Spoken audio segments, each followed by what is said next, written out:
আন্তর্জাতিক প্রযুক্তি প্ল্যাটফর্মগুলোকে সমন্বয় করব, ক্ষতিকর কন্টেন্ট অপসারণের সময় নির্ধারণ করে দেব। তারা আসলে মত প্রকাশের স্বাধীনতা বন্ধ করতে চান না আসলে আইনের মাধ্যমে একটি সুশৃঙ্খল পরিবেশ তৈরি করতে চান? গত সোমবার মহান জাতীয় সংসদে স্বরাষ্ট্রমন্ত্রী সালাউদ্দিন আহমেদ সংসদকে জানিয়েছেন যে আন্তর্জাতিক যে প্রযুক্তি সংস্থাগুলো যেমন ফেসবুক, ইউটিউব, টুইটার, টিকটক সহ অন্যান্য যে আন্তর্জাতিক সামাজিক যোগাযোগ মাধ্যম মেনটেন করে বা সামাজিক যোগাযোগ মাধ্যমের যে অ্যাপসগুলো, এগুলো বাংলাদেশ সরকারের কথা শোনে না। এবং তিনি সংসদকে আরও জানিয়েছেন যে যখনই কোনো কন্টেন্ট বা বিদ্রূপ বা কারো বিরুদ্ধে নেতিবাচক কোনো কথা প্রচার করা হচ্ছে বা কারো বডি শেমিং বা কারো বিরুদ্ধে কুৎসা বা কারো বিরুদ্ধে মিথ্যা তথ্য প্রকাশ করা হচ্ছে, এই জাতীয় কোনো কন্টেন্ট যখন এই সমস্ত সংস্থাগুলোকে বা এই জাতীয় আন্তর্জাতিক যে সংস্থা যেমন ফেসবুক, ইউটিউব, টুইটার, টিকটক যেগুলোর কথা বললাম, এগুলোকে যখন বলা হয় যে এগুলো রিমুভ করে দাও বা ব্লক করে দাও, তখন এই সংস্থাগুলো থেকে বলা হয় যে মত প্রকাশের স্বাধীনতা তারা বন্ধ করতে পারবে না।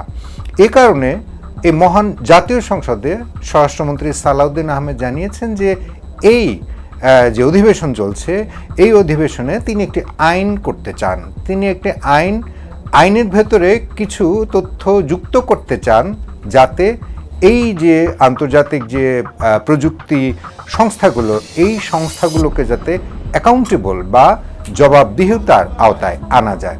আন্তর্জাতিক প্রযুক্তি প্ল্যাটফর্মগুলোকে আমরা আরও সমন্বয় করে এই সমস্ত ক্ষতিকর কন্টেন্ট অপসারণের বিষয়টা একটা সময় নির্ধারণ করে দেব, যে এই সময়ের ভিতরে এই কন্টেন্টগুলো অপসারণ করতে হবে, সেই বিষয়টা আমরা আইনে রাখবো। যেহেতু এখনো পর্যন্ত আইনি বিধান নাই, তাদেরকে আমরা রিকোয়েস্ট পাঠালে, বিটিআরসি থেকে রিকোয়েস্ট পাঠালে আমরা বিভিন্ন অথরিটির কাছ থেকে বিটিআরসিতে দিই, বিটিআরসি সেটা ব্যবস্থা নিতে পারে না। তখন এই মেটা বলেন বা টুইট বলেন, আরও যারা বলেন, তারা বলে যে তোমাদের তো আইনটা ঠিকমতো নাই, সুতরাং আইনি কভার না থাকলে সেটা প্রেশার দেওয়া যায় না। সেই বিধানটা করবো মাননীয় স্পিকার। যেমন তিনি আরও অভিযোগ করেছেন যে ফেসবুক, ইউটিউব, টুইটারকে যখন তাদেরকে বিভিন্ন কন্টেন্ট দিয়ে, বিভিন্ন লিঙ্ক দিয়ে যখন বলা হয় যে এগুলো সাসপেন্ড করেন বা ব্লক করেন, তখন এই প্রযুক্তি সংস্থাগুলো সাসপেন্ড বা ব্লক করে না, এবং যদিও করে তখন সেটি তাদের ইচ্ছা মাফিক করে। সরকারের বিরুদ্ধে বিভিন্ন বিষোদগার হতো, মেটা বা ইউটিউব কর্তৃপক্ষের সঙ্গে যোগাযোগ করেছে সেগুলো রিমুভ করবার জন্য। সবসময় সেগুলো কিন্তু মেটা বা ইউটিউব কর্তৃপক্ষ সরকারকে জানিয়েছে যে তারা কোনোভাবেই সরকারের বিরুদ্ধে কথা বলা এক ধরনের ফ্রিডম অফ স্পিচ, এই ফ্রিডম অফ স্পিচে তারা বাধা দিতে পারে না। সরকারের কোথায় কোথায় আপত্তি এবং এই আপত্তির কারণগুলো কি, এই আপত্তিগুলোতে আসলে আইন কি বলে, এই কথাগুলো বলার ক্ষেত্রে আইনি কোনো বাধা আছে কিনা, এই সমস্ত বিষয়ে তখন মেটা বা ইউটিউব বা টিকটক বা টুইটার থেকে বলা হতো, সবসময় বলা হতো, বা ইনস্টাগ্রামের পক্ষ থেকে সবসময় বলা হতো। তখন ইনস্টাগ্রাম বা এই আন্তর্জাতিক প্রযুক্তি সংস্থাগুলো কিন্তু এই বিগত সরকারের সময় কথা শোনেনি। পক্ষান্তরে বিগত সরকার বিভিন্ন কোর্টের আদেশ বা নানানভাবে তারা আদেশ নিজেদের মতো করে তথ্য সংযোজন করে আদেশটি নিয়ে আসলে বিটিআরসির শরণাপন্ন হতেন, এবং বিটিআরসির পক্ষ থেকে সবসময় এই আন্তর্জাতিক প্রযুক্তি সংস্থাগুলোকে মেইলের মাধ্যমে এই কন্টেন্টগুলো যেটি সরকারের বিষোদগার করছে, সেই কন্টেন্টগুলোকে রিমুভ করবার জন্য সুপারিশ করতেন বা তদবির করতেন। তখন এই সংস্থাগুলো আসলে রাখবেন কি রাখবেন না, ফেলবেন কি ফেলবেন না, সরকারের কথা শুনবেন কি শুনবেন না, এই বিষয়গুলো নিয়ে আসলে তারা তেমন একটা মাথা ঘামাতো না।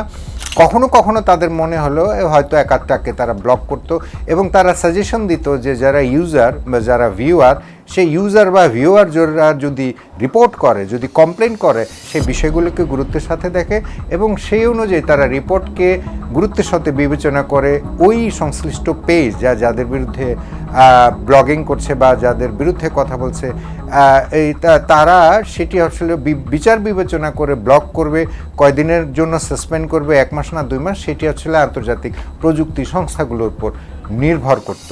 এখন আমরা দেখব যে আসলে বিশ্বের কোন কোন দেশে কি কি পর্যায়ে এই আন্তর্জাতিক যে প্রযুক্তি সংস্থা তাদের এই কন্টেন্টগুলো বা তাদের ওয়েবসাইটগুলো বা তাদের যে পেজগুলো, এই পেজগুলোকে কিভাবে আসলে সরকার সেটি নিয়ন্ত্রণ করে। যেমন ভারত কিন্তু এই সরকার বিরোধী কন্টেন্ট বা ব্যক্তি বিষোধকর বা বিভিন্ন কন্টেন্টকে অ্যাকাউন্টেবল করতে বা সাসপেন্ড করতে কিন্তু তারা 2020 সালে আইটি অ্যাক্ট 2020 নামে যে ধারা যুক্ত করে। ধারাটি হচ্ছে 69/A। এই ধারার অধীনে কিন্তু ভারত সরকার যদি সরকারের বিরুদ্ধে যেটি মিথ্যা অপপ্রচার সেই জাতীয় যদি কোনো কন্টেন্ট যদি তারা কেউ আপ করে, অর্থাৎ ভারতের মধ্যে থেকে আপ করে, তাহলে সেগুলোকে বাতিল করতে বা সেগুলোকে নিষিদ্ধ করতে বা সেগুলোকে সাসপেন্ড করতে তারা কিন্তু যে প্রযুক্তি আন্তর্জাতিক প্রযুক্তি সংস্থাগুলো, সেই প্রযুক্তি সংস্থাগুলোকে চিঠি দেয় এবং তারা যদি সেই প্রযুক্তি সংস্থাগুলো যদি সেই চিঠি তারা গুরুত্বের সাথে বিবেচনা না করে, তাহলে কিন্তু তাদেরকে আইনের মুখোমুখি হতে হয়। এই আন্তর্জাতিক যে প্রযুক্তি সংস্থাগুলো বিশেষ করে যুক্তরাষ্ট্রের নিয়ন্ত্রণাধীন, যেমন আমরা মেটা বা ফেসবুক, টুইটার যেটি এক্স নামে পরিচিত, ইউটিউব, ইনস্টাগ্রাম, এই যত আন্তর্জাতিক প্রযুক্তি সংস্থা রয়েছে সমস্ত প্রযুক্তি সংস্থাগুলোর কিন্তু অফিস নয়াদিল্লিতে বা ভারতের বিভিন্ন জায়গায় করা হয়েছে। ভারত যেগুলো নিয়ন্ত্রণ করবে, ভারতে যারা ব্যবহার করবে তাদেরকে নিয়ন্ত্রণের জন্য, এবং আইনে কিন্তু একটি ধারা যুক্ত করা হয়েছে এই অফিসগুলো, এই আন্তর্জাতিক প্রযুক্তি সংস্থার যে অফিসগুলোর যে বড় বড় কর্মকর্তা সেটি ভারতীয় হতে হবে। যদি সেই বিষয়গুলো আসলে ভারতের কথা, ভারত সরকারের কথা, জাতীয় নিরাপত্তার জন্য হুমকি, সার্বভৌমত্বের বিরুদ্ধে এবং জনশৃঙ্খলা নষ্ট করতে পারে বা অপরাধে উস্কানি দেয়, তাদের বিরুদ্ধে সংশ্লিষ্ট প্ল্যাটফর্মগুলোকে কিন্তু কন্টেন্ট বা অ্যাকাউন্ট ব্লকের নির্দেশ দিতে পারে। নির্দেশ না মানলে প্ল্যাটফর্মগুলির বিরুদ্ধে আইনগত ব্যবস্থা নেওয়া যেতে পারে। ভারতে 2021 সালে নতুন নিয়ম চালু করে, যেখানে বড় সোশ্যাল মিডিয়া কোম্পানিগুলোকে ভারতের কর্মকর্তা নিয়োগ দিতে হয়, অভিযোগ নিষ্পত্তির ব্যবস্থা রাখতে হয়, সরকারি নির্দেশনা পেলে নির্দিষ্ট সময়ের মধ্যে ব্যবস্থা নিতে হয়। কিছু ক্ষেত্রে কন্টেন্ট অপসারণের বাধ্যবাধকতা থাকে। ইউরোপীয় ইউনিয়নে 2022 সালে ডিজিটাল সার্ভিস অ্যাক্ট নামে নতুন একটি আইন সংযোজন করে। এই আইনের মাধ্যমে কিন্তু তারা সেখানে যারা সোশ্যাল মিডিয়া ইউজার বা এই আন্তর্জাতিক প্রযুক্তি সংস্থাগুলো, যেমন যেটি বারবার বলছি আমরা, ইউটিউব, ফেসবুক এবং টুইটার, এক্স আমরা যেটাই বলি, বা ইনস্টাগ্রাম বা টেলিগ্রাম, এগুলো যারা ব্যবহার করে তাদেরকে যাতে নিয়ন্ত্রণ করা যায় এবং তাদের কন্টেন্টগুলোকে যাতে পরিচ্ছন্ন এবং অতটা বিদ্বেষমূলক না হয়, তাদেরকে যাতে কন্ট্রোল করা যায়, সে কারণে 2022 সালে কিন্তু একটি আইন প্রণয়ন করে। এই আইনে ফেসবুক, ইনস্টাগ্রাম, ইউটিউব, টিকটক, এক্সের মতো বড় প্ল্যাটফর্মগুলোর উপর প্রযোজ্য হয় এবং ইউ আদালতে নির্দিষ্ট কন্টেন্ট ব্লক বা অপসারণ করতে থাকে। অ্যাকাউন্ট পর্যন্ত তারা ব্লক বা অপসারণ করে। তারা সাধারণত রাজনৈতিক মতামত সেন্সর করে না।